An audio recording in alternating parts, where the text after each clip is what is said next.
Bom dia a todos, bem-vindos ao grande round do Hospital de Clínicas, na sua versão 2017, em colaboração com a Faculdade de Medicina da Universidade Federal do Rio Grande do Sul. Hoje nós estamos antecipando o mês de setembro, através do tema Setembro Amarelo. Convidamos 2 professores da psiquiatria para abordar tanto a relevância social como a prevenção do suicídio.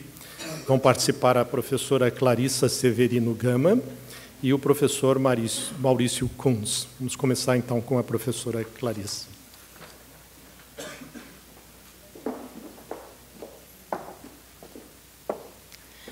Bom dia a todos. É uma grande satisfação poder falar sobre esse tema, que tem uma relevância social tão importante, não só no nosso meio, mas é uma questão mundial e é um problema de saúde reconhecido pela OMS. Então, agradecer ao Hospital de Clínicas por abrir essa oportunidade. Hoje, nós vamos começar, então, por essa questão suicídio, né? O que é esse tema que é tão cercado de tabus, de estigma e de preconceito? Hoje, a ideia é que vocês possam pensar sobre o assunto e ver individualmente o que cada um pode fazer em relação às coisas que nós vamos conversar. O suicídio está presente em gente jovem. Vocês vejam bem assim, o Heath Ledger abreviou a sua vida num momento auge da sua carreira, um galã.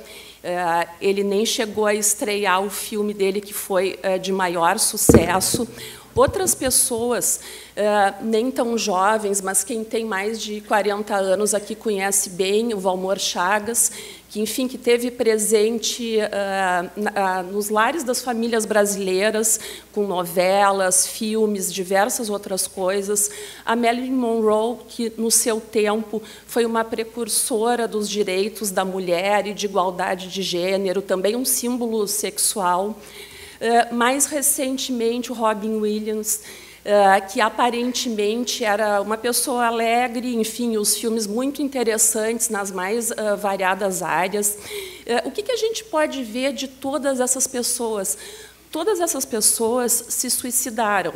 Claro, todas eram famosas, mas não são só pessoas famosas que se suicidam. Quem de nós aqui não sabe ou não viveu uma história de um parente, de um amigo, de um paciente, ou de todas essas diversas coisas, de pessoas que cometeram suicídio ou que tentaram suicídio? O que eu quero dizer com isso para vocês? O suicídio está presente entre nós, ele está presente em todos os grupos sociais, em todas as idades, em homens ou mulheres, independente de raça, e é uma questão de saúde pública. No mundo, é importante a gente ver esses dados, 1 milhão de pessoas se matam por ano. Tá? As mortes por suicídio, então, por ano no mundo, chega a 1 milhão. A cada 40 segundos no mundo, uma pessoa se mata. Então, aqui, durante esse Grand Round, nós vamos ter algumas dezenas de pessoas que vão cometer suicídio. Também, 20 milhões de pessoas tentam se suicidar. 20 milhões é 10% da população brasileira, mais ou menos. Isso é altamente impactante em termos de morte. E nessa população, que está entre 15 e 44 anos, é a terceira causa de mortalidade nessa faixa etária. E isso aqui, o impacto ele é tão grande que ele chega a ser maior que doenças infecto-contagiosas quanto HIV e SIDA. A distribuição, né, ao redor do mundo ela é bastante heterogênea, mas está presente em todos os países. Alguns, na África, não se tem esses dados exatos, mas o que chama atenção é que países mais perto dos polos têm um número maior de suicídios por 100 mil habitantes por ano. Essa questão, assim, várias pessoas estudam, uns acham que é pela questão de falta de luminosidade em algum período do ano, tem pessoas até que estudam junto com a NASA a questão eletromagnética dos polos, mas, enfim, não tem nada confirmado de qual seria essa causa. O fato é que isso acontece. Logo, assim, a Groenlândia é o país que lidera, infelizmente, o ranking de mortes por suicídio por 100 mil habitantes por ano. Nós, aqui no Brasil, a gente está na 72ª posição, e essa distribuição no Brasil também é muito heterogênea. Os estados do Centro-Sul tendem a ter mais suicídios. Mas o que chama atenção é que aqui, no nosso país, 26 pessoas se matam por ano. Por dia, gente, estou querendo ser otimista aqui. 26 pessoas se matam por dia, e o aumento dos suicídios nos últimos 25 anos ele chega em 30%, o que é bastante alarmante. Aqui também nós temos uma diferença entre os homens e as mulheres, o que é uma realidade mundial, que os homens se matam mais que mulheres. Ambos tentam igualmente suicídio, mas as mortes elas são mais prevalentes nos homens. Então, os homens usam meios mais letais. Mas o que é importantíssimo aqui chamar a atenção da gente é que o nosso estado ele foge da média nacional. No Rio Grande do Sul, o número de suicídios por 100 mil habitantes por ano ele é o dobro da média nacional. Então, aqui, principalmente, é, de fato, um problema de saúde pública bastante relevante. A outra questão acontece em todas as idades, acontece em todas as raças, em gêneros, homens, mulheres, mas o suicídio no Brasil, na população jovem, entre 15 e 24 anos, teve um aumento drástico nesses últimos 25 anos. Então, no último quarto de século, entre as mulheres nessa idade, o número de suicídios aumentou 300%. E nos homens, isso aumentou 1.900%. Esses dados eles são extremamente alarmantes, porque essa população que é o futuro das nações, dos países, enfim, da sociedade. E são pessoas que morrem por uma causa que a gente ainda tem preconceito em falar e que a gente sabe muito pouco. Com isso, eu vou contar para vocês a história do Mustang amarelo. Essa história do Mustang amarelo é a história de um rapaz chamado Mike, que no ano de 1994 ele tinha 17 anos. Naquele ano ele comprou um Mustang super antigo e passou meses da vida dele reformando esse Mustang.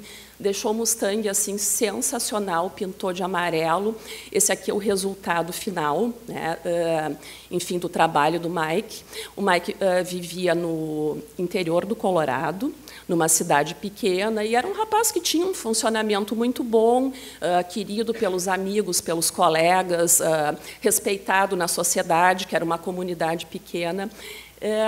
Em setembro de 1994, no dia 10 de setembro, ele deixou um bilhete para os pais dele, dizendo o seguinte: vocês não têm culpa, eu simplesmente não sei como pedir ajuda. Esse bilhete ele foi visto pelos pais em torno de 11 da noite. 11h10 da noite, o carro, o Mustang amarelo, foi encontrado chocado com um poste, e o Mike, enfim, faleceu, então, de possivelmente suicídio por ter se chocado em alta velocidade num poste, numa estrada, sem necessidade de andar em alta velocidade. Isso aí deu um impacto muito grande. Era uma comunidade pequena e essas coisas também, de novo, quem aqui já não viveu histórias de suicídio ou coisas próximas, isso impacta muito e culpa muito as pessoas que ficam. E isso aí despertou nos amigos dele um movimento que foi uma coisa que foi sensacional. Porque aquelas pessoas ali jovens, o pessoal de 17 anos, 18 anos, a família, os pais, pô, eu podia ter sabido alguma coisa, eu podia ter ajudado. No funeral do Mike, um grupo de amigos se reuniu e fez 500 cartõezinhos amarelos em homenagem ao Mustang. Esses cartõezinhos diziam o seguinte: se você não sabe como pedir ajuda, entregue esse cartão para um padre, para os seus pais, para o professor, para alguém que você confie. A questão ela foi tão viralizada que, mesmo durante o velório, os 500 cartõezinhos eles foram todos pegos. Isso foi colocado num cesto e foram pegos pelas pessoas que estavam presentes. E o mais incrível de tudo é que, em 3 semanas depois do enterro, uma professora de um estado que nem é tão vizinho do Colorado, que é o Nebraska, ligou dizendo: olha, eu recebi esse cartão de uma aluna hoje, nós tivemos tempo de encaminhar para auxílio, e, enfim, ali uma vida foi salva. Isso viralizou nos Estados Unidos positivamente, e deu origem a uma associação que é uma das coisas não governamentais de maior sucesso na prevenção de mortes, que é a Yellow Ribbon, que é a fitinha amarela. Essa associação, então, foi criada naquela época com o intuito de prevenção de suicídio. E o Dia Mundial da Prevenção de Suicídio, ele foi o dia do falecimento do Mike, o dia 10 de setembro. Isso aqui no Brasil, então, leva o nome de Setembro Amarelo. É uma coisa relativamente nova, mas que está tendo uma força muito grande. Faz mais ou menos uns 3 anos que a Associação Brasileira de Psiquiatria começou a fazer movimentos. Nós aqui, então, ano passado, aqui no Rio Grande do Sul, o programa de pós-graduação em Psiquiatria e Ciências do Comportamento lançou uma campanha com recursos bem tímidos. Nós lançamos uma campanha local para prevenção do suicídio ao longo do mês de setembro. Ano passado, então, nós tivemos algumas ações durante a Semana Científica do Hospital de Clínicas, com distribuição de material educativo e com molduras, tipo Instagram, em amarelo, que estão ali, que depois eu vou mostrar para vocês, convidando as pessoas a tirarem fotos nessa moldura e compartilhando na internet, para mostrar que, sim, eu estou consciente dessa condição e eu não vou ter preconceito de falar a respeito. Isso aí também nos surpreendeu positivamente, porque teve a participação de inúmeras pessoas. A gente foi em parques, teve uma ação na Redenção, no BRIC, outra no Parcão, a gente circulou pela Faculdade de Medicina, alguns locais do hospital receberam essa moldura e tiraram fotos. Durante a semana, então, científica, nos posters também foi muito bem recebido. E o que mais surpreendeu foi o alcance da internet, o alcance das mídias sociais. Então, foi criada essa página do PPG Psiquiatria, aqui da URGS, que foi basicamente, num primeiro momento, para o Setembro Amarelo. Depois a gente tornou isso uma página para prestar serviços sociais para a comunidade, em termos de informação. Então, essa página foi criada e ali foram postados materiais, vídeos educativos e explicativos. Eu até convido vocês a curtir a página, porque aqui vão ser compartilhados, então, novos vídeos e novos materiais educativos. E como eu comentava agora há pouco com o professor Fleck, isso foi tão legal e eu me surpreendi positivamente. Eu sou de uma geração que não é a geração nessa internet, e eu me surpreendi com o alcance disso. Nós tivemos e-mails do Acre, de Moçambique, e-mails do Brasil inteiro. Aqui dentro do Rio Grande do Sul nós fomos convidados para ceder material e até para ir dar palestras, que infelizmente não pudemos ir pelo Sindicato dos Vigilantes, que parece que tem uma prevalência de suicídio muito grande, mas enfim, a gente pôde ceder vídeos e pôde ceder material educativo. Então, curtam essa página, porque lá o material educativo ele está enfim, está bem explicativo, e inclusive esse Grand Round de hoje ali está sendo transmitido ao vivo e depois de uma forma editada vai estar lá. Bom, a programação para esse ano, então, ela começa hoje. E foi muito bacana o Grand Round ele ser no dia 23 de setembro, porque, enfim, as pessoas não sabem ainda muito bem o que é o Setembro Amarelo. Então, hoje, pelo menos aqui a nossa comunidade pode ter uma ideia melhor do que é essa questão. E no dia 12 de setembro, nós vamos ter uma palestra no Centro de Valorização da Vida, vai ser na sala 160 do Hospital de Clínicas, às 18 horas. O Centro de Valorização da Vida é uma dessas entidades que ajudam as pessoas a não se matar, que atendem por telefone no momento aquele crucial do tiro ou não tiro a minha vida. Durante a semana científica do Hospital de Clínicas, então, vão ser repetidas essas atividades junto com os pôsteres, convidar vocês a tirar as fotografias e distribuir o material educativo para que a gente saiba mais e mais sobre essa condição. Também, no dia 14 de setembro, durante a Semana Científica, às 14 horas, vai ter uma mesa redonda sobre ansiedade, estresse e as condições adversas agora de pesquisa que o Brasil tem vivido. Então, a saúde dos pesquisadores vai ser proferida pela professora Gisele Manfro. E no dia 20, nós vamos repetir a atividade na Redenção. Vai ser uma quarta-feira, ali naquela região dos brinquedos do parquinho. Isso aqui, então, acho que é legal vocês saberem. Quem não puder diretamente participar, que participe pela internet, que divulgue isso, porque a internet ela tem uma abrangência que ela é enorme, que a gente não espera o quanto é. Então, assim, naquele primeiro momento, viralizou para todos os Estados Unidos, durante o funeral do Mike. Isso aí, no mundo, se cada pessoa fizer uma pequena ação e lidar com essa questão sem aquele preconceito, eu não vou perguntar porque eu não quero mexer aonde está quieto, eu não vou falar sobre suicídio porque isso estimula as pessoas a se matar. O que eu já tenho que dizer para vocês que é uma grande bobagem. Quanto mais a gente fala sobre o assunto, mais as pessoas aprendem a pedir ajuda. Aquele rapaz lá, ele tirou a vida porque não sabia como pedir ajuda. O cartãozinho amarelo ajudou um montão de pessoas que não sabiam como pedir ajuda a pedir.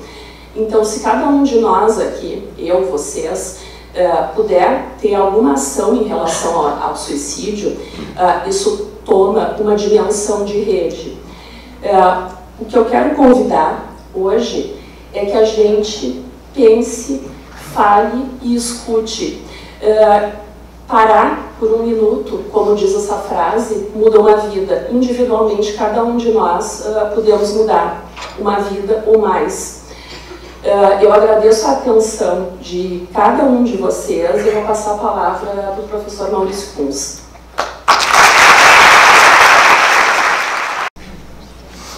Bom dia, muito obrigado a todos pela atenção de vocês. Eu fiquei encarregado de em 15 minutos falar sobre aspectos mais clínicos e gerais do suicídio. Vou tentar sumarizar da melhor forma possível, mas já aviso que eu pretendo falar um pouco sobre como é que funciona o comportamento suicida, como é que é uma avaliação de risco e os diferentes níveis de intervenção, mas ao longo do caminho eu vou mudar assim de uma hora para outra falando de aspectos mais individuais sobre esses aspectos e às vezes mais sociais. Então, espero que vocês não se confundam com isso aí.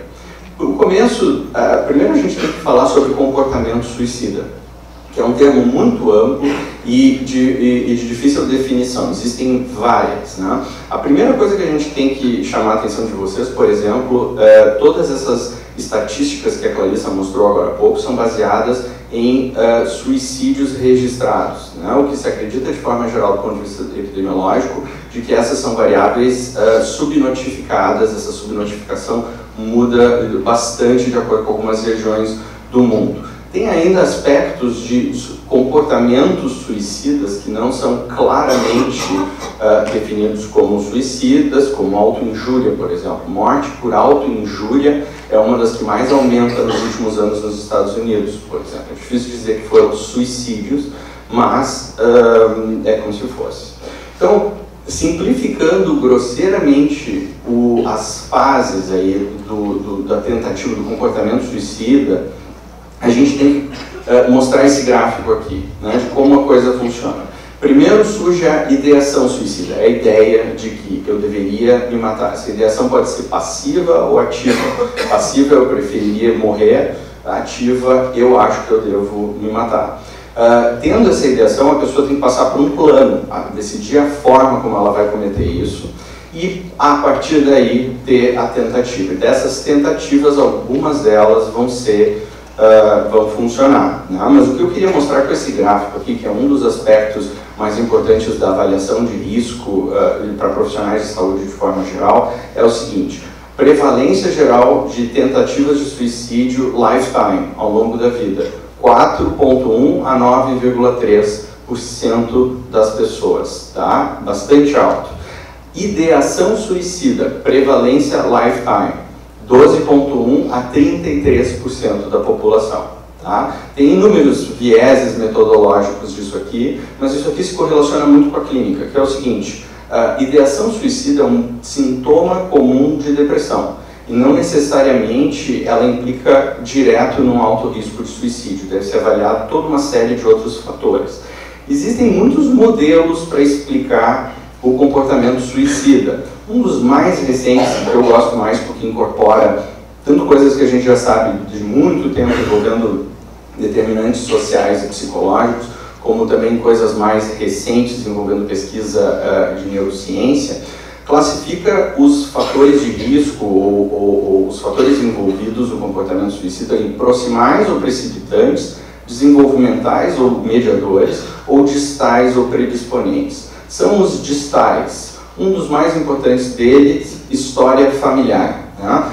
O comportamento suicida tem uma herdabilidade que chega em torno de 50%.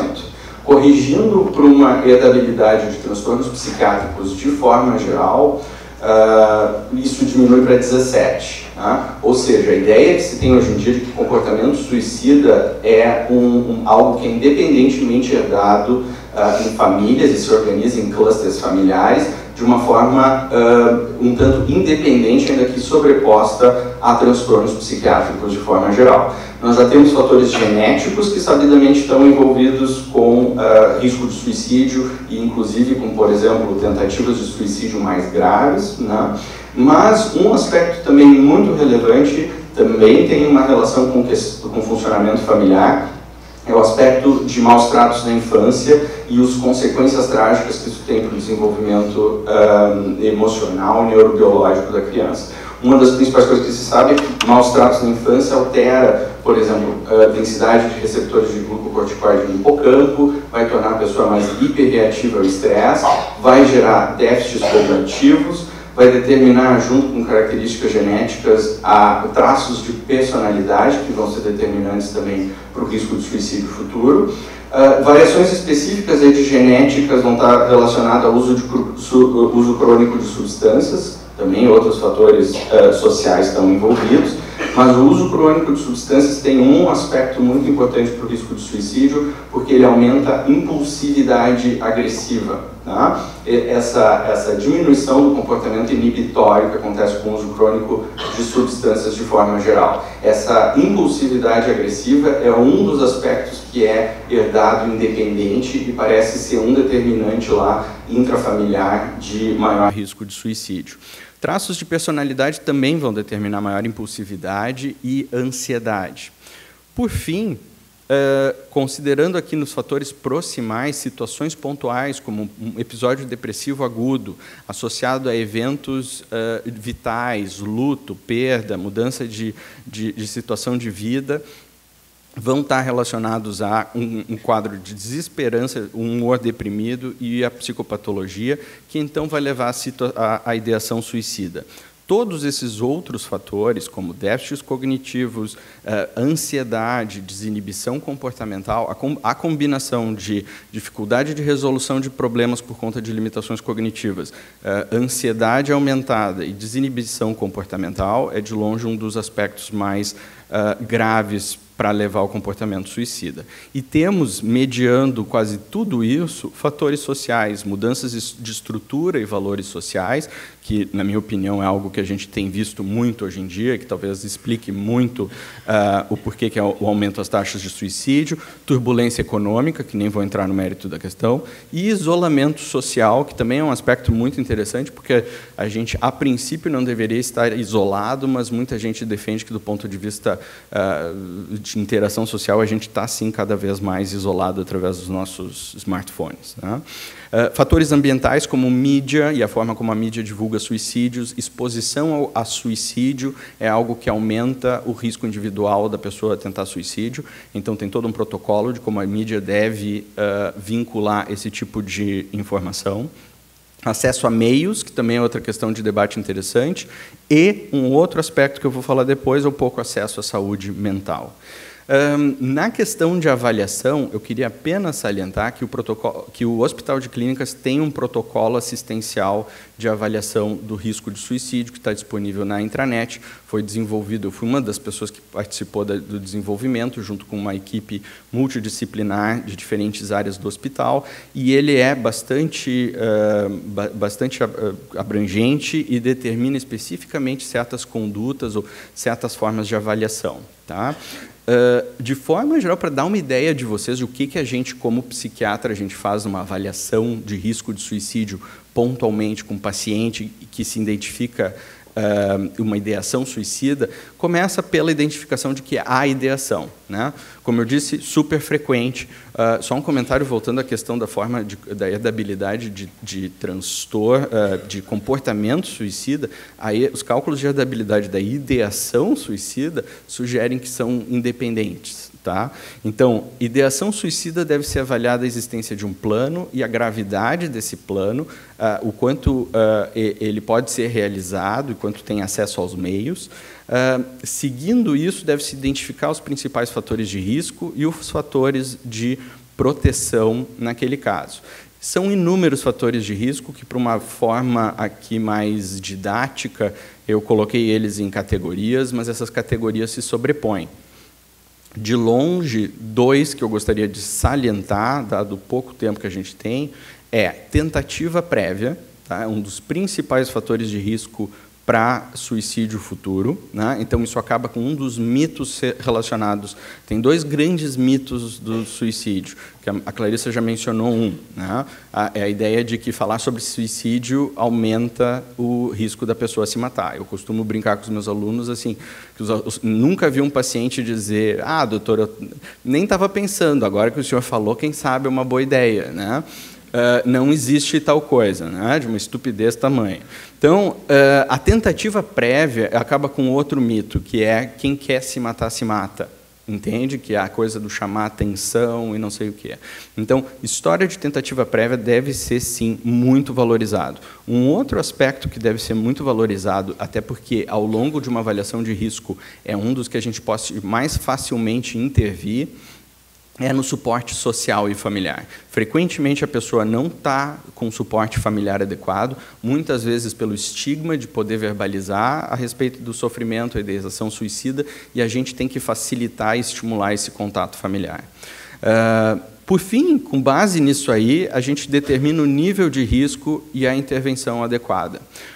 Antes de falar de intervenção adequada, que é bem complicado, só salientar sempre a importância de documentar o que a gente faz. Um outro aspecto importante envolvendo documentação é que se calcula que a grande maioria das pessoas que cometem suicídio, no mês anterior ao suicídio, consultaram algum serviço de saúde. né? Então, não existe registro, por exemplo, da frequência com que foi ativamente perguntado, se identificando sintomas depressivos, por exemplo, se a pessoa foi questionada quanto à ideação suicida. E que a maior conscientização a respeito disso talvez diminua bastante as taxas de suicídio, porque é uma janela de intervenção importante, né? Bem, quando a gente fala em intervenções, e aqui entra na questão do que é social, o que é governamental e o que é individual, a gente pode classificar elas de inúmeras formas, e eu acho que é muito importante a gente parar para pensar em todas elas. Começando pelas intervenções do ponto de vista de sociedade. Políticas para trauma e abuso físico, especialmente na infância. Políticas de diminuição do estigma, que é basicamente o que a gente está fazendo aqui com o Setembro Amarelo. Comunicação responsável na mídia e barreiras aos meios letais. Barreiras aos meios letais é algo que a pesquisa de até assim custo-efetividade em saúde pública tem prestado bastante atenção a isso aqui, porque cada vez mais está se instalando assim na China redes para os funcionários não se jogarem dos alojamentos, né? Na Universidade de Nova York, na NYU, na Biblioteca Central se instalou grades porque o número de estudantes que cometiam um suicídio lá dentro era enorme, né? Do ponto de vista de reduzir acesso aos meios, do ponto de vista objetivo de reduzir taxas de suicídio, com certeza é um dos mais eficazes. A única questão que a gente tem que sempre levantar é o aspecto de... E essas pessoas vão buscar ajuda como, né? É quase meio mórbido quando a gente para pensar nessa questão das redes dos funcionários lá da China.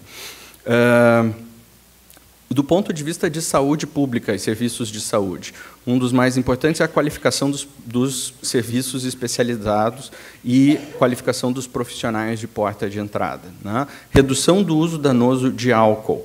O uso de álcool também aumenta significativamente o risco de suicídio, e em alguns estudos ecológicos em que o acesso ao álcool foi reduzido, se viu redução consistente de taxas de suicídio nessas regiões.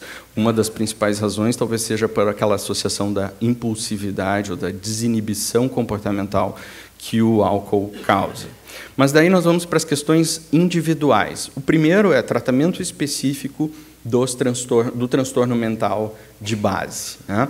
A avaliação do risco de suicídio, que simplificadamente eu mostrei agora há pouco para vocês, por si só já é uma intervenção, porque falar a respeito e questionar a pessoa e demonstrar uma preocupação já tem um papel importante. Na minha experiência e no que eu ensino muitas vezes, assim, perguntar de uma forma neutra sobre a ideação suicida e esclarecer a pessoa que isso é um sintoma do que ela está sentindo, tende a aliviar muito o sofrimento, que em geral está ali trancado com coisas de culpa e ruminações. Bem, o manejo do risco de suicídio agudo pode variar bastante, muito dependendo dos recursos que a gente tem, né? E aí que entra a questão que eu vou falar a seguir. Muitas vezes a gente tem que fazer mão de instrumentos como contrato de não suicídio, que muitas pessoas têm até uma dificuldade de entender, mas é basicamente uma forma de reforçar o vínculo com o paciente para diminuir a chance de que ele venha a cometer suicídio. Intervenções familiares, de longe, estudos que mostraram eficácia, por exemplo, de intervenções psicoterápicas em pacientes com alto risco de suicídio, independente da metodologia, o que está mais associado à redução de risco de suicídio é ter algum componente de intervenção familiar nessas psicoterapias, tá? E, às vezes, internação domiciliar, quando muitas vezes não se tem acesso à internação psiquiátrica. Quase que sempre aqui no hospital, muito por conta da escassez dos nossos recursos, que eu vou mostrar a seguir, o nosso foco é muito grande na questão da internação psiquiátrica. E aqui eu queria mostrar para vocês, de início, um esqueminha de como deveria funcionar os serviços de saúde mental, assim, idealmente, né? Uma vinculação muito grande entre a atenção primária, a atenção secundária, que seriam, aqui no caso, os nossos CAPs, né? A atenção terciária seria a nossa internação psiquiátrica aqui no hospital, né? As emergências psiquiátricas, em Porto Alegre nós temos apenas 2, que estão sempre superlotadas, e os residenciais terapêuticos, que são ideias sensacionais. Eu tenho uma experiência de trabalhar no Canadá, onde tem muitos residenciais terapêuticos, mas, para minha tristeza, até onde eu sei, em Porto Alegre tem um, né? E a Secretaria de Saúde, alguém assim, determina que tem que ter 8 residentes por residencial, coisa assim. Então, vocês veem que tem muita gente que precisaria, que não tem acesso. Então, de forma geral, a conclusão, isso aqui é da Folha de São Paulo de 2014, é que o país vive um apagão no tratamento de doentes com transtornos mentais. Quanto à questão específica de leitos psiquiátricos, eu só lamento que eu não tenho dados mais atualizados, mas eles não estão disponíveis, porque o IBGE, por exemplo, não divulga mais esses dados depois de 2009, o Rio Grande do Sul, já em 2008, era o 16º estado no Brasil em termos de leitos por 1.000 habitantes, né? Um pouquinho à frente do Tocantins. O que se calculava em 2010 é que nós tínhamos, no Rio Grande do Sul, 0,08 leitos para cada 1.000 habitantes, enquanto a recomendação da Organização Mundial de Saúde é de que esse número deveria ser 5. Então, vocês imaginam o problema que a gente tem.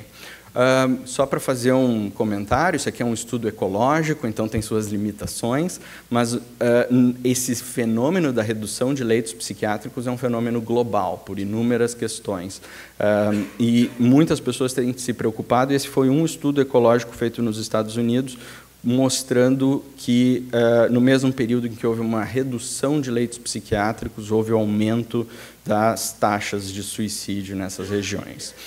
Inúmeras entidades, tem Setembro Amarelo, tem um monte de organizações se articulando nos últimos anos, e é particularmente impressionante o que saiu de revisões e de consensos e de guidelines nos últimos 3, 4 anos, né? Esse aqui é um editorial da Nature, e eu só estou trazendo ele aqui porque ele foca um aspecto que normalmente não é tão ressaltado, que são medidas que deveriam ser adotadas por governos, mas também o papel dos pesquisadores envolvidos no estudo do suicídio. Primeiro, que eles defendem a ideia de que suicídio deveria ser um transtorno distinto na psiquiatria. Isso já foi proposto para o DSM-5, mas não foi aceito, está lá sendo considerado, que o comportamento suicida deveria ser estudado como uma coisa distinta. A importância de entender mecanismos relacionados e de financiar pesquisa em suicídio, além de promover a prevenção. Daí aqui eu vou falar um pouquinho de pesquisa, porque é a minha praia, tá? Eu faço parte, assim como a Clarissa, do Laboratório de Psiquiatria Molecular. Nós somos seis professores da URGS que coordenam o laboratório. O professor Ives Passos faz um trabalho muito interessante usando machine learning para detectar novas assinaturas e algoritmos que determinam o maior fator de risco para suicídio. Mas eu vou mostrar um projeto que atualmente é coordenado pelo professor Pedro Magalhães e que nós chamamos carinhosamente de nosso Brain Bank, né? Como vocês sabem, existem poucos bancos de cérebros no mundo, a maioria deles são relacionadas a doenças neurodegenerativas, né? Nós fazemos muita pesquisa básica e de neurociência. Então, em 2014, o professor Flávio Kapczynski deu início a esse projeto, que está em andamento desde então. Nesse período, nós tivemos 143 notificações de suicídio em Porto Alegre, que chegaram até nós via DML, é feito em parceria com o DML, 88 preenchiam critérios de inclusão, 39 abordagens para doação de tecido de pesquisa foram feitos, e até o momento nós temos 15 doações de tecido cerebral para o nosso banco. O que a gente acha, para começo de conversa, nos chocou até a facilidade. Eu, particularmente, era mais cético do que o Pedro e o Flávio, em termos de conseguir esse material. O Pedro faz também um trabalho muito muito interessante de pesquisa qualitativa envolvendo aspectos éticos e aspectos psicológicos do consentimento com doação de tecidos, do aspecto familiar, de estar lidando com alguém que cometeu suicídio, né? Bem, para finalizar, como eu disse, inúmeras organizações, mas talvez uma das que causou mais impacto e que está mais alardeando a questão é a Organização Mundial de Saúde, que, se eu não me engano, em 2016, lançou esse sumário aqui, Preventing Suicide, um imperativo global, né? E eles procuram, com base no que a gente já tem de evidência sobre a prevenção do suicídio, eles defendem que a prevenção do suicídio deve passar por identificar pessoas em risco, e aí é uma obrigação dos profissionais de saúde, mas também inúmeras outras pessoas, professor de colégio, e assim vai. Aumentar busca por ajuda, daí um dos papéis do Setembro Amarelo, porque frequentemente quem está com ideação suicida em um risco considerável não consegue buscar essa ajuda por uma série de fatores. Aumentar e facilitar, simplificar o acesso a serviços de saúde mental, né, que infelizmente é bem difícil de conseguir. Manejo de crise e segmento, que é um pouco o que faz o CVV, mas também outras instituições podem ser treinadas para como lidar, por exemplo, colégios hoje em dia deveriam ter uma estratégia de manejo de crise, dada a frequência com que tu tem adolescentes que têm risco de suicídio, né? Restrição a acesso a meios letais, do ponto de vista geral, é um dos argumentos para a questão de restringir acesso a armas nos Estados Unidos, mas também é um aspecto importante da avaliação individual, né? Quais são os acessos que a pessoa tem a esses meios e remover. Melhorar life skills. Life skills eu não consegui traduzir, mas é basicamente assim, é algo que a gente pode, que todos podemos fazer, que é treinamento em resolução de problemas, em manejo de estresse agudo. São coisas que, na verdade, devem ser ensinadas desde a infância e que, infelizmente, não são. E, por fim, promover o suporte social, que também é um aspecto importante do Setembro Amarelo, que é colocar todo mundo a conversar e criar uma percepção de que pode se falar abertamente a respeito disso e não se cria e assim atenuar todo o estigma que existe em cima disso e que mais causa sofrimento. Era isso que eu tinha para mostrar para vocês. Agradeço a atenção.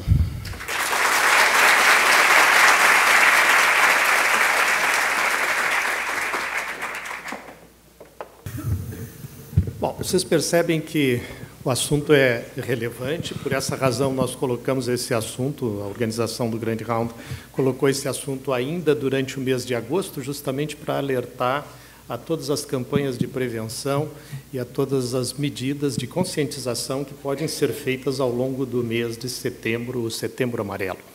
Vocês percebem que os números são extremamente relevantes, né? 1 milhão de casos notificados por ano no mundo, 33% de ideações suicidas, 10% de tentativas de suicídio, e um aumento progressivo de incidência 300 vezes maior nas mulheres nos últimos 25 anos, e mais de 1.500 vezes, 1.900 vezes maior a incidência nos homens numa estatística de avaliação dos últimos 25 anos. Quer dizer, é um verdadeiro tsunami, e eu acho que a expressão tsunami vale, porque não é só uma questão da grandeza do processo, mas a forma como isso lentamente vem permeando na sociedade. Falhas de comunicação? Bom, essas são as perguntas que talvez vocês tenham que fazer e que estejam aí ansiosos por fazer. Se as interferências estão acontecendo mais nos fatores precipitantes, nos fatores mediadores ou nos fatores predisponentes, eu acho que isso foi uma coisa muito bem colocada pelos nossos apresentadores. Então, a questão está em aberto e vocês têm a palavra, perguntas. Bom dia. Bom, parabéns aos apresentadores dessa mesa. Meu nome é João Werner Falck, eu sou professor da Medicina Social aqui da URGS.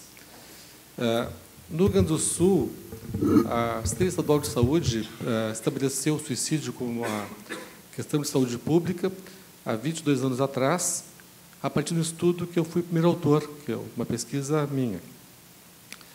E essa pesquisa mostrava a questão do grande número de suicídios no Rio Grande do Sul, que é maior que no resto do Brasil, e mostrava que isso ocorria mais em 2 regiões do Rio Grande do Sul, especialmente na região de Santa Cruz do Sul, Venâncio Aires, na área da 13ª delegacia, na época, hoje, Corredoria Regional de Saúde.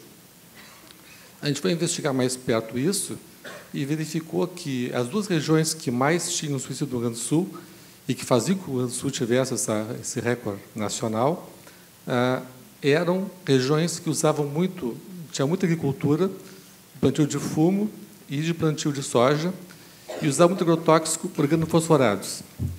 A gente foi definir e percebeu uma série histórica de 11 anos, né, e que haviam crescendo no Rio Grande do Sul como um todo, e muito por causa das 2 regiões, em especial a região fumageira, volto a dizer, Venâncio Aires e Santa Cruz do Sul. A gente foi investigar um pouco melhor e foi, nos últimos 3 anos, dessa série histórica de 11 anos, verificar caso a caso dos suicídios ocorridos na região. E quase 100%, talvez 100%, eram agricultores que plantavam fumo, que usavam agrotóxicos do tipo organofosforados, né, e que tinham história, temos famílias deles depois, né, do suicídio. Todos tinham, quase todos tinham intoxicações por agrotóxico anteriores. Todos estavam com depressão e com perda de memória e com depressão antes, e todos se mataram por enforcamento, que era o meio disponível na região. Então, ficou bem claro. E mais uma coisa, nessa região do Rio Grande do Sul, o coeficiente de suicídios por 1.000 habitantes era maior que qualquer outro país no mundo, né? Era maior que, na época, o que mais matava era a Groenlândia, a Escandinávia e o Japão, na época, né? Isso fazem 21 anos atrás, 22. Então, era um recorde mundial de suicídios naquela região, Santa Cruz do Sul, Venâncio Aires, Gramado Xavier e arredores. 2 anos depois, fiz uma pesquisa, a partir de 2 outras pesquisas, publicações de revistas indexadas sobre a epidemiologia do suicídio do Rio Grande do Sul. Mostrava vários aspectos outros, não só essa questão dos agrotóxicos. Eu quero só salientar, então, que na pesquisa de vocês faltou a questão das síndromes cerebrais orgânicas, né? que são também, além de toda a parte muito bem colocada, genética, familiar, comportamental, etc., também temos que levar em conta o que é o orgânico também. O uso de substâncias, não só de drogas, mas também de agrotóxicos, como problema de saúde pública, que pode ser, sim, reduzido, evitado. A gente teve condições de fazer, na época, muita campanha para a redução de agrotóxicos. Mudamos a lei no Rio Grande do Sul, que coibia um pouco agrotóxico, mas não colou muito, né? Então, queria só salientar essa questão das síndromes orgânicas também. Obrigado. Eu queria comentar, porque eu tenho um interesse particular nisso aí, porque eu nasci em Santa Cruz do Sul.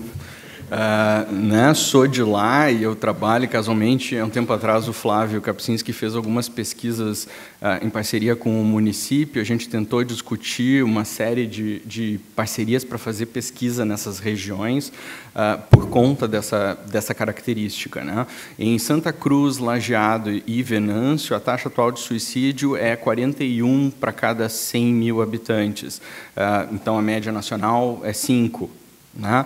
Não é mais, tem outros lugares do mundo que hoje em dia se sabe que as taxas são e sempre foram muito maiores. O principal que mudou de lá para cá é que a notificação em outros lugares se tornou melhor, ou pelo menos ela, digamos assim, foi desobstruída, como é no caso da Rússia, da China, da Índia, né? Mesmo questões como a Groenlândia, assim, que são atualmente os locais em que a gente sabe que as taxas são muito, muito maiores. Essa questão dos agrotóxicos, por um bom tempo, foi considerada muito relevante. O único fenômeno que aconteceu é que houve, sim, toda uma campanha para o uso reduzido, ou pelo menos para o uso mais mais controlado da questão, e as taxas de suicídio permanecem, né? E o aspecto de intoxicação por organos fosforados, eles realmente causam síndromes cerebrais orgânicas, que têm umas características mais agudas e de um prejuízo cognitivo que não é tão simplesmente uma síndrome depressiva. E nas avaliações que a gente tem hoje em dia dessas comunidades, o que acontece principalmente são isolamento rural, daí a correlação com a questão do uso desse tipo de pesticida, né? Mas, sim, de novo, a questão agregação familiar, né? Com a identificação desse tipo de coisa, se viu, por exemplo, que as comunidades que vieram de regiões da Alemanha, que foram para Santa Cruz, têm taxas semelhantes às localidades em que elas vieram há 100 e poucos anos atrás, né? Outro aspecto são aspectos culturais característicos, que é uma coisa também que acontece no Japão, mas é uma predileção cultural pelo enforcamento, e o enforcamento como o suicídio como uma coisa relacionada a culpa ou desonra, especificamente, né? Então, tu tem muito assim pessoas de mais idade que faliram ou que estão não sei o que, alguma coisa aconteceu e se enforcam. Então, tem um aspecto cultural e biológico assim das regiões que hoje em dia tem sido mais considerado do que a questão das intoxicações por pesticidas. O grande problema do pesticida, e nem é tanto aqui o nosso caso, mas em outros locais do mundo, por exemplo, a China, principal forma de suicídio é por pesticida, né? Porque não tem controle nenhum nas áreas rurais e coisas assim. Aqui no Brasil e em Porto Alegre especificamente, o enforcamento é a forma mais comum, né? Nós temos as taxas. Eu tenho uma aluna que estuda junto com o Centro de Informações Toxicológicas do Estado as taxas de autoenvenenamento intencional em crianças e adolescentes dos últimos 10 anos no Rio Grande do Sul. Nós não temos as taxas de suicídio, apenas os dados reportados ao CIT, que daí já dá para ver que tem um viés de notificação. Mas os dados são tão absurdamente altos que a gente está publicando esse trabalho, apesar dos vieses, porque se tem algum viés é de subnotificação e os números são muito grandes. O que mudou nos últimos anos é que as tentativas de autoenvenenamento migraram de coisas do tipo veneno de rato e não sei o quê, para medicações psiquiátricas, especificamente benzodiazepínicos e antidepressivos tricíclicos, né? O que até o pessoal da psiquiatria infantil pode me ajudar, não é exatamente uma boa prática para prescrever para criança e adolescente. Então, leva uma outra questão que talvez os pais estejam usando e o controle ou acesso a essas medicações não está sendo bem feito, né? Mas esses aspectos genéticos, culturais, e isso é um dos meus sonhos, é fazer estudo nessa região ali. Tem outros municípios do estado, agora, também de imigração alemã, que agora me falha o nome, que recentemente o cálculo feito pelo município que as taxas de suicídio chegariam a 60, o que é semelhante ao da Groenlândia, né? Então, é um assunto muito, muito interessante. Eu vou complementar um pouco, Maurício, no outro aspecto, que a gente está num hospital terciário, e claro que a nossa apresentação ela não contemplou especificamente condições que predispõem a aumento, enfim, do suicídio, mas é muito importante ficar presente na cabeça de todo mundo que o suicídio, ou pelo menos a ideação suicida, ela é mais prevalente após o diagnóstico de alguma doença séria. Então, isso é uma população que a gente tem que ficar bastante atenta e que as condições de humor, principalmente a depressão, são mais prevalentes em doenças crônicas, e doenças crônicas altamente prevalentes na população, como hipertensão, como diabetes. E a gente sabe que os transtornos de humor, dentre todas as causas que predispõem ao suicídio, os transtornos de humor das questões psiquiátricas são os que mais predispõem a isso. Então, é muito importante, claro que agora nós não vamos assim, achar que todo mundo que tem hipertensão, ou que tem diabetes, ou que teve um diagnóstico de câncer vai se matar, mas é importante a gente prestar atenção, porque, sim, algumas condições elas estão muito bem documentadas que predispõem ao risco de suicídio. E a outra questão das doenças cerebrais orgânicas, e eu concordo plenamente com o professor, a intoxicação dos organofosforados é um aspecto que, enfim, que pode causar um transtorno cerebral orgânico. Nós temos diversos outros, e os transtornos cerebrais orgânicos eles se apresentam de uma maneira polimórfica em termos de sintomas psiquiátricos. E, com isso, muito boa parte desses transtornos pode ter aumento da impulsividade, que é, sim, a grande questão na hora da decisão do me mato ou não me mato. Porque o suicídio, até provem o contrário, as pessoas não querem se matar, as pessoas se matam num momento de desespero. E, para isso, tem que ter coragem, ou tem que estar com uma impulsividade muito grande, que alguns transtornos eles aumentam isso, o uso de substâncias claramente, de uma maneira muito drástica, aumenta isso, e até trazendo um dado desse nosso Brain Bank, que o Pedro faz de uma maneira muito primorosa, uma espécie de autópsia psicológica nesses indivíduos que cometeram suicídio, e, invariavelmente, teve uso de substâncias ali um pouco antes da tentativa, ou no período a pessoa passou a usar substâncias. Então, isso a gente tem que ficar muito atento, que é a questão das doenças crônicas, o diagnóstico recente, síndromes cerebrais orgânicas e o abuso de substâncias em pessoas que estão em risco. Nós procuramos ficar sempre atentos ao perfil do público que frequenta o Grande Round, e nos chama a atenção hoje que provavelmente mais de 70% do público que se encontra aqui tem menos de 30 anos. Então, pior do que o suicídio é o suicídio no adolescente jovem, e talvez representando o que muitos aqui vêm questionar, existe alguma estatística mostrando que esse perfil no adolescente jovem é diferente do perfil do adulto ou da criança? E qual é a estatística na relação entre a epidemiologia do adulto e a epidemiologia do adulto jovem, e se os fatores relacionados ao suicídio são semelhantes ou não? Eu vou responder, acho que depois o Maurício complementa. Então, da nossa realidade, teve na região metropolitana de São Paulo, foi, eu acho que no ano de 2001 ou 2002, um estudo epidemiológico dos meios que as pessoas usavam para cometer suicídio, e ele foi comparado a um outro estudo que teve na década de 80. E aí, corroborando aquele dado bem triste de que teve aumento na população jovem nos últimos 25 anos, nas mulheres isso foi 300%, nos homens 1.900%, mostrou que os homens jovens teve um aumento drástico de morte por causas violentas, como arma de fogo, enforcamento e essas mortes que as pessoas se jogam de grandes alturas. Então, esses dados, enfim, eles são bem difíceis e pouco estudados, mas esse é um estudo que, enfim, que é de uma população brasileira, de região metropolitana, que corrobora essa questão que os homens se matam mais, as mulheres menos, os homens jovens se matam.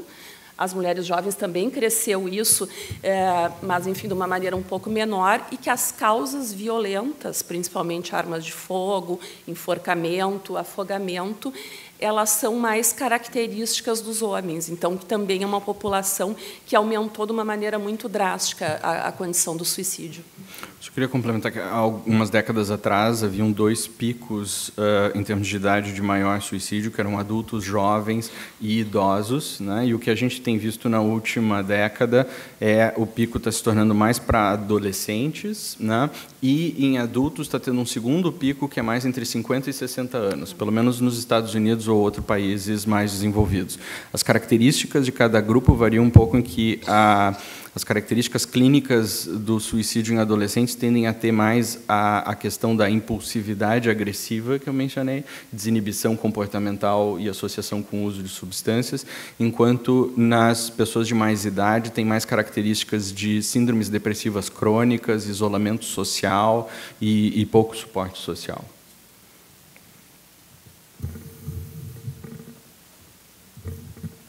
Oi. Eu sou a Adriana, sou psicóloga, e eu já trabalhei bastante com outros profissionais da área da saúde, né, fisioterapeutas, fonoaudiólogos, nutricionistas, enfim. E uma questão que sempre surgia nesse trabalho em equipe era, assim, tá, e se um paciente se abrir comigo, né, assim como se abriu com a professora ali no exemplo que vocês contaram, se um paciente se abrir comigo sobre ideação suicida, tentativa de suicídio, enfim, o que eu devo fazer, né? Os outros profissionais perguntando. E eles mesmos têm a consciência, tá, encaminhar, mas e se tu encaminha e o paciente não vai e acaba, né, enfim, concretizando o suicídio, enfim. Por outro lado, se o próprio psicólogo não tem uma formação tão profunda para atender, né, esse tipo de caso, quem dirá, então, esses outros profissionais, né? E, inclusive, eu fui pesquisar na internet, então, orientações, né? Cartilhas, enfim, e a maioria fala justamente isso, encaminhar para o psiquiatra. Mas aí fica esse buraco aí, tá? O que fazer? Né? Você não pode ficar contando com que o encaminhamento vai dar certo, né? Então a minha pergunta é assim, que respostas dar para esses colegas, né? E se tem algum documento formal que diga, pelo que eu sondei os códigos de ética das outras áreas não aborda, acho que me lembrando agora até o do psicólogo também não aborda especificamente isso. E, enfim, se tem algum documento formal que a gente possa se embasar para isso, né? Porque não necessariamente vão chegar e vão se abrir com o psiquiatra sobre esse assunto. Que bom se fosse, né? Bem, tem alguns aspectos muito interessantes disso que tu comentou, que eu acho que o primeiro, mais importante do que saber o que fazer, eu acho que é entender um aspecto que acontece. A ideação suicida, ela tem um efeito meio que tóxico, assim, transpessoal, eu diria, né? A maioria das pessoas que não está habituada a lidar com pessoas em situações como essa tende a ficar muito acionada emocionalmente com a ideia de que essa pessoa quer se matar e imediatamente tu assume uma posição, às vezes, inadequada de tipo assim, vai depender de mim, é eu que tenho que fazer alguma coisa, né? Então, o reconhecimento disso como algo que a gente pode lidar com calma e tranquilidade já é um fator importante. Para dar um exemplo dessa toxicidade, né, durante a elaboração dos protocolos clínicos, a gente teve inúmeras reuniões com inúmeras pessoas aqui dentro do hospital.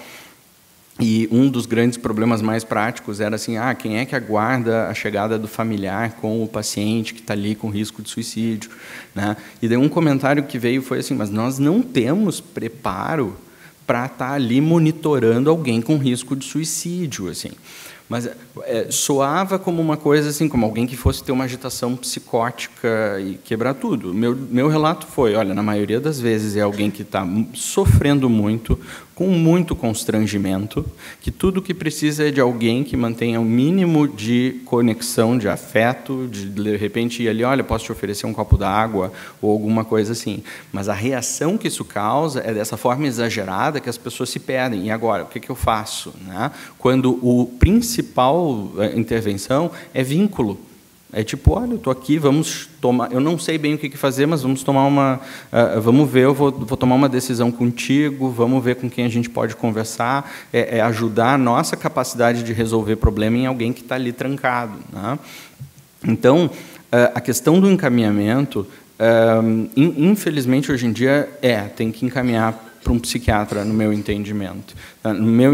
Eu acredito que deveriam ter serviços assim de porta aberta para a saúde mental, que seriam as emergências psiquiátricas, mas que muitas vezes é complicado de tu fazer essa recomendação. E uma das coisas mais complicadas, não adianta nada tu chegar lá, avaliar uma pessoa e liberar, e ela não ter um acompanhamento depois, né? O vínculo, seja com uma instituição ou com uma pessoa, um profissional de saúde, é o que é mais protetor a longo prazo para diminuir taxas de suicídio, né? Tem um estudo muito interessante que simplesmente mandou cartões postais depois de uma internação psiquiátrica, não exatamente cartões postais, mas, né, pelo correio, foram cartões de incentivo e de estimular a pessoa a retomar o contato com a instituição para ver como é que estão as coisas.